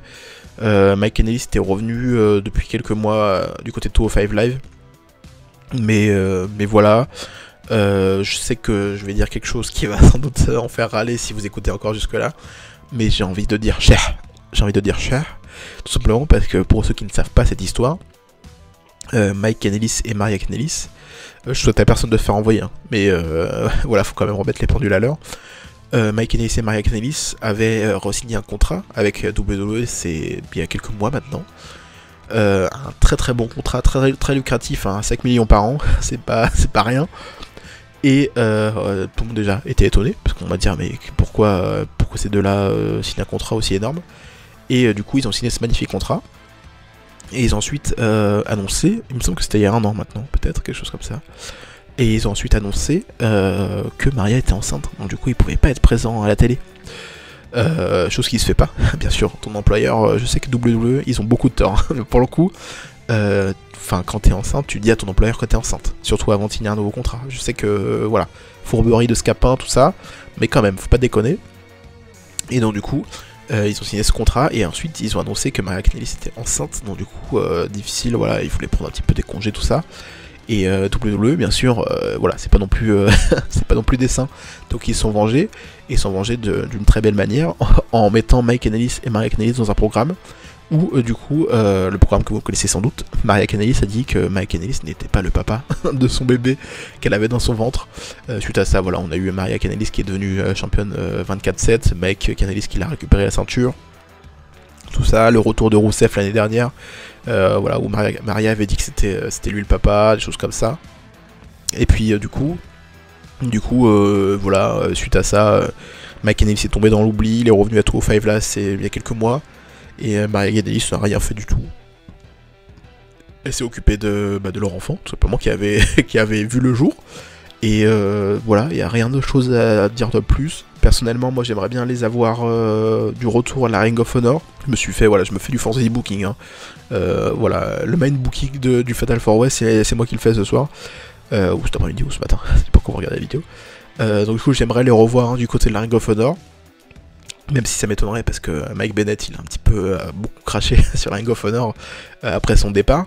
Mais j'aimerais bien les voir à la Ring of Honor et tout simplement les voir en équipe avec Matt Taven. Pour ceux qui n'ont pas suivi l'histoire, Matt Taven, c'est l'un de mes catcheurs favoris, mais c'est surtout un ancien champion de la Ring of Honor, champion du monde. Il a eu la ceinture l'année dernière lors du show Madison Square Garden dans un match de l'échelle contre Jay Lethal et Marty Scurll. Et du coup, il était devenu nouveau champion mondial de la Ring of Honor. Il a ensuite perdu contre Rouge quelques mois plus tard dans un très très bon match qui était très très violent. Et puis du coup après il est parti dans un programme contre l'un de ses partenaires du Kingdom qui s'appelle Vinny McKesley, je sais plus comment il s'appelle. Et voilà, Vincent, je sais plus quoi. Qui est un personnage un petit peu d'horreur, voilà, un petit peu horreur tout ça. Et du coup, voilà, ils sont une sorte de trahison où du coup Vincent a fait comprendre que si Matt Taven avait été champion du monde, tout ça c'était grâce à lui, grâce au Kingdom. alors que concrètement c'était pas vraiment le cas, mais voilà. Et du coup, chose étonnante, Matt Taven, qui était le face dans cette histoire, a perdu la réalité, et depuis, j'ai pas forcément suivi tout, mais depuis, apparemment, il n'est pas trop apparu. Et voilà, donc du coup, j'aimerais bien voir Mike Bennett, et pourquoi pas même Maria également, venir un petit peu prêter main forte à Matt Taven pour qu'il puisse repartir, et qu'il parte pour un run de pourquoi pas par équipe. Ça pourrait être cool de revoir le Kingdom, l'original Kingdom, parce qu'à la base le Kingdom original c'était Adam Cole, Mike Bennett et Matt Taven qui était le rookie, le nouveau. Donc voilà, j'aimerais bien voir Mike Bennett et Matt Taven de retour en équipe. Ça pourrait être très très cool, puis en plus c'est une bonne équipe, et ils se connaissent très très bien tous les deux, donc voilà, ce serait, moi je trouverais ça très très cool en tout cas, donc voilà, à voir. Si la Ring of Honor reveulent de lui. L'un des noms les plus étonnants et qui est revenu le plus, et à juste titre, c'est Zack Ryder. Zack Ryder qui a été viré après 15 années de bons et loyaux services, après des très bonnes rivalités contre Kane, contre John Cena, contre Dolph Ziggler, voilà, contre Tommy Dreamer. Il a quand même mis Tommy Dreamer à la retraite, on pourrait dire. Et voilà, c'est un très très bon catcheur qui avait à l'époque de 2013, il me semble, 2014 peut-être, il avait réussi à jouer des internets pour devenir quelqu'un de très très populaire, piquer dans le même temps le titre des États-Unis. Il y a 2 ou 3 ans maintenant, il avait réussi à remporter le match de l'échelle à WrestleMania pour devenir nouveau champion intercontinental, qui est l'un des très très bons WrestleMania moments qu'on a eu de l'histoire de WrestleMania. Mais pour le coup, voilà, depuis il a pas fait grand chose. Il a remporté l'année dernière le titre par équipe de Raw avec Kurt Hawkins, pour mettre un terme à la série de défaites de Kurt Hawkins qui était de 128 et quelques. Donc voilà, mais depuis ils ont rien fait. Et même là en fait c'était le seul moment important de cette rivalité, parce que avant et après on a tout oublié en fait. Donc voilà. Pour le coup, lui, je suis persuadé qu'il va rebondir derrière. C'est quelqu'un de très intelligent. La chose qui me déçoit un petit peu, c'est que du coup, sa copine, sa fiancée, Chelsea Green, venait de se faire signer à WWE, à NXT. Donc je trouve ça toujours un petit peu dommage et un petit peu bâtard de faire en sorte, voilà, que Chelsea Green, ça faisait déjà plusieurs années qu'elle a envie de se faire signer par WWE. Une fois que c'est le cas, son petit ami se fait virer. Dommage. Mais voilà, je sais que Zack Ryder, Matt Cardona maintenant, est très très ami avec Cody de la AEW, donc je suis convaincu pour lui que ça va partir de ce côté là. Pourquoi pas avec Kurt Hawkins d'ailleurs, hein, ça pourrait être une très très bonne équipe, mais voilà, je suis persuadé que Zack Ryder, Matt Cardona, il va partir du côté de WWE. Je suis quasiment sûr, je pourrais miser un pesos dessus. Et voilà, en espérant que AEW ne devienne pas une sorte de dépotoir à anciens catcheurs WWE, comme Shawn Spears par exemple, qui n'a rien fait. Voilà. Donc Zack Ryder, voilà, c'est un catcheur que j'apprécie énormément, que j'ai suivi toute sa carrière. Donc je suis très content, de sa carrière déjà de WWE. Et j'espère et je suis persuadé qu'il va rebondir, qu'il va savoir très très bien rebondir.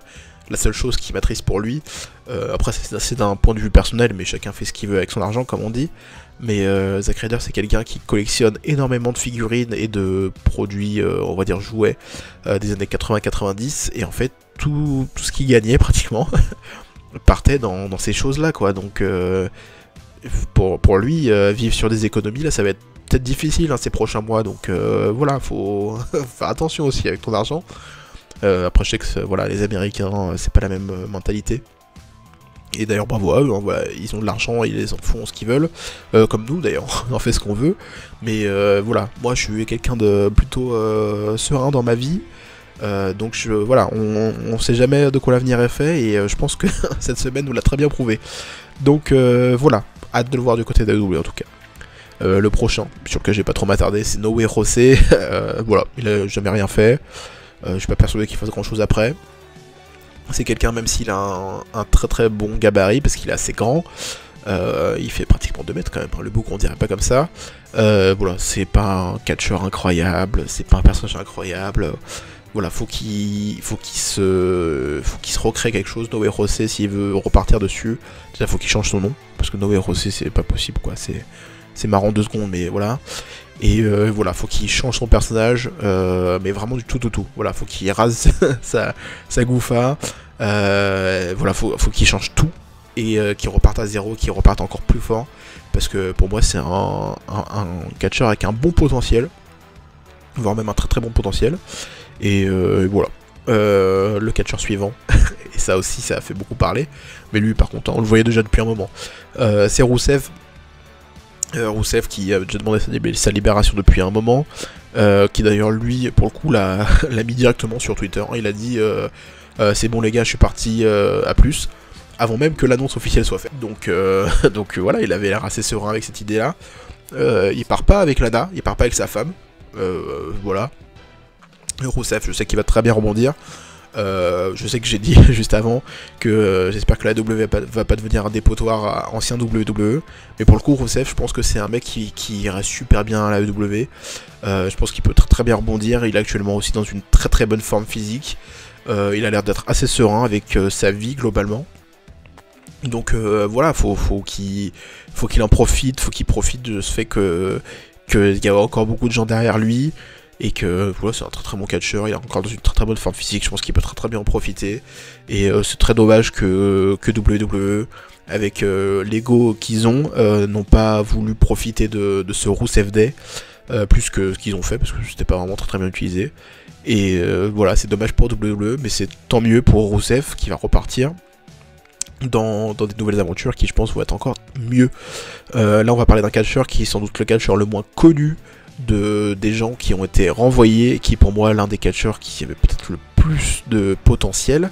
C'est Alexander Jaksic, qui est apparu seulement dans les shows non télévisés d'NXT, donc dans les live events, qui était également au Performance Center assez régulièrement, voire même tout le temps, parce que c'est son travail.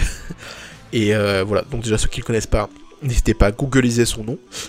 Et là, une fois que vous avez l'image sous les yeux, vous dites « Oh putain, effectivement, il a de la gueule, il a de la prestance, il a l'air d'être dans une très très bonne forme physique. » Et oui, et également oui.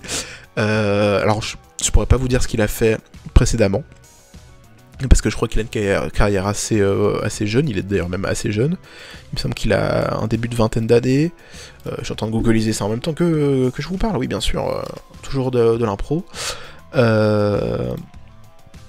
Mais voilà, c'est un catcheur très très jeune, il a 24 ans, voilà, 95, il a 24 ans, 1m96, donc il est un beau bébé quand même, très très beau physique, voilà, il a une gueule, il a une prestance, il est né en Allemagne, il a grandi au Canada, donc c'est un très très bon catcheur, je sais pas quoi dire de plus, apparemment il a rien fait avant, il a fait des arts martiaux vite fait, mais c'est tout, et moi surtout, comme je l'ai dit, hein, je suis fan de promotion, développement, des choses comme ça peut être un peu bête hein, peut-être pour vous, mais c'est pas forcément le cas pour moi.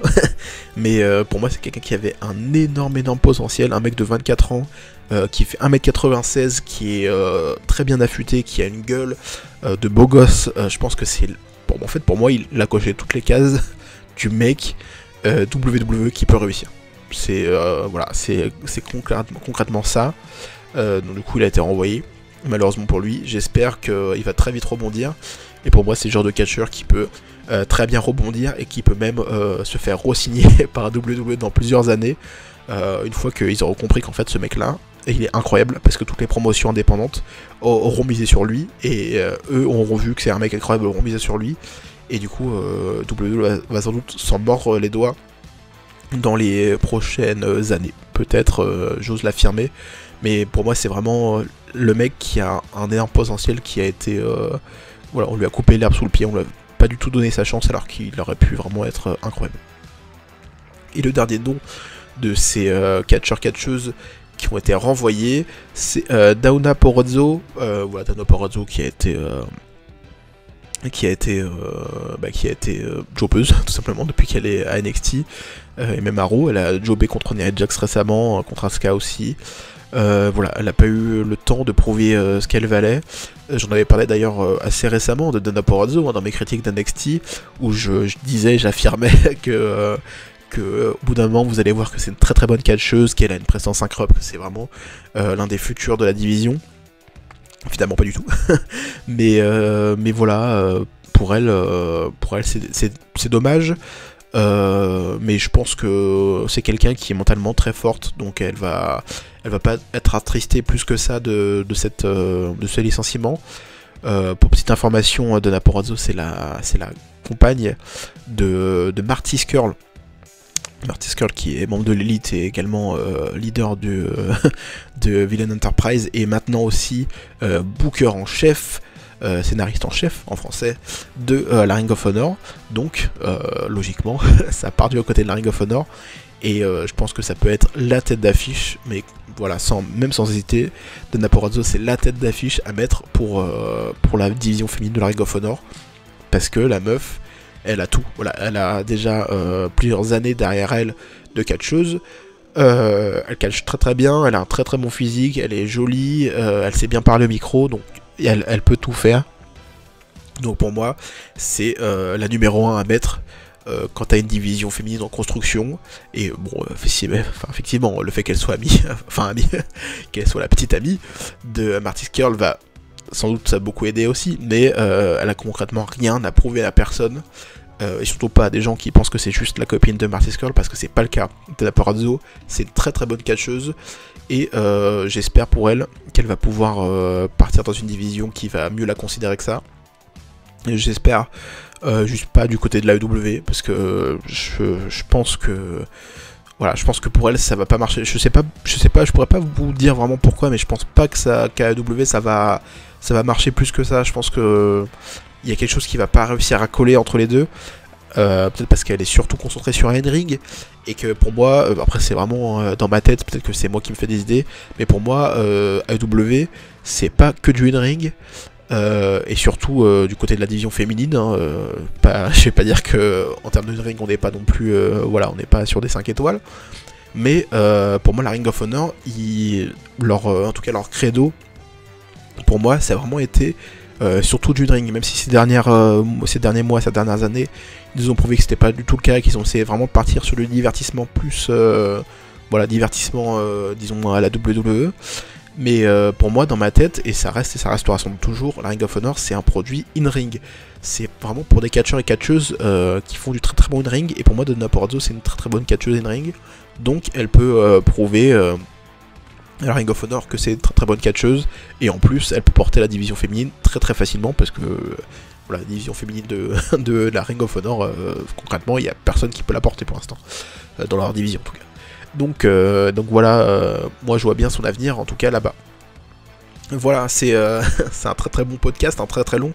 Je me suis attardé surtout sur la dernière partie, sur ces renvois, parce que pour moi c'est quelque chose de très très intéressant, que je vais pas dire que j'apprécie, mais en tout cas qui m'excite beaucoup, ce genre de choses comme ça. Donc voilà, dites-moi vous ce que vous voyez pour l'avenir de ces catcheurs et ces catcheuses, que vous regrettez, ce que vous vous rappelez d'eux, pourquoi pas. Dites-moi si vous avez vu les shows hebdomadaires aussi dont j'ai parlé, donc Impact, NXT et Dynamite, ce que vous en avez pensé, même si voilà, on va pas se mentir, ces dernières semaines on n'est plus trop investi derrière les shows hebdomadaires. Mais voilà, du coup dites-moi vraiment tout ce que vous pensez, un maximum de partage s'il vous plaît. Je fais une petite aparté en fin de vidéo, je pense que si vous êtes arrivé jusque là vous pouvez vous permettre de faire 2 minutes, m'écouter encore 2 minutes pour une aparté, mais s'il vous plaît partagez vraiment cette vidéo si ça vous a plu, et surtout partagez-moi votre avis, c'est vraiment quelque chose d'important. Je sais que l'ami Cody et Enzo des Rebuts du Catch ont fait une vidéo, en tout cas ont fait le début de leur podcast où ils ont parlé de ça, des partages et des choses comme ça qui sont essentielles pour les chaînes comme nous, comme les petites chaînes, même si eux sont beaucoup plus gros que la mienne. Mais vraiment pour moi c'est quelque chose de très très important, même si j'ai pas, comme sur mes vidéos putaclic, si j'ai pas 70-80 vues, si j'ai 10 vues et que j'ai 10 gens qui m'ont partagé leur avis, pour moi c'est déjà une réussite. Voilà, je sais que c'est con à dire, c'est peut-être voilà, on est dans le monde de Disney, mais pour moi c'est vraiment important d'avoir l'avis des gens, et surtout de partager votre avis et l'avis des fans de catch, Voilà, je m'attarde un petit peu sur ma vie à la fin, mais dans mon entourage proche, en tout cas IRL on va dire, pour de vrai, je n'ai pas forcément la chance d'avoir des amis fans de catch ou des gens fans de catch autour de moi pour pouvoir partager ma passion. Donc du coup je le fais avec vous, et c'est pour ça que j'ai besoin de votre soutien au quotidien. J'ai une baisse de motivation et surtout j'ai plus vraiment le temps, hein, parce que comme je l'ai dit au tout début de vidéo, je travaille tous les jours désormais. Alors cette période de confinement, je sais que vous avez pour la plupart en tout cas la chance ou pas d'être chez vous tous les jours et d'être confiné, mais moi c'est pas le cas. Moi je travaille tous les jours, je travaille beaucoup, plus que en temps normal on va dire, et du coup je suis très très fatigué, et j'ai également une vie en dehors de mes vidéos et en dehors du travail. Donc du coup j'essaie de lier les trois, c'est parfois difficile, et du coup quand je prends le temps, et en tout cas quand j'essaie de prendre le temps de partager ma passion, j'aimerais que le plus nombreux d'entre vous me fassent le plaisir de partager cette vidéo aux gens autour de vous, pourquoi pas pour qu'eux aussi également partagent leur avis. Et si vous arrivez jusque là, même si vous n'avez pas forcément envie de partager, même si ça coûte rien, vous pourrez le faire, ce serait sympa, partagez-vous votre avis pour que je sois au courant et pour qu'on puisse en parler pourquoi pas dans d'autres vidéos, ou en tout cas en commentaire ou sur Twitter, parce que j'ai vraiment envie de partager un maximum ma passion, je pense comme tout le monde.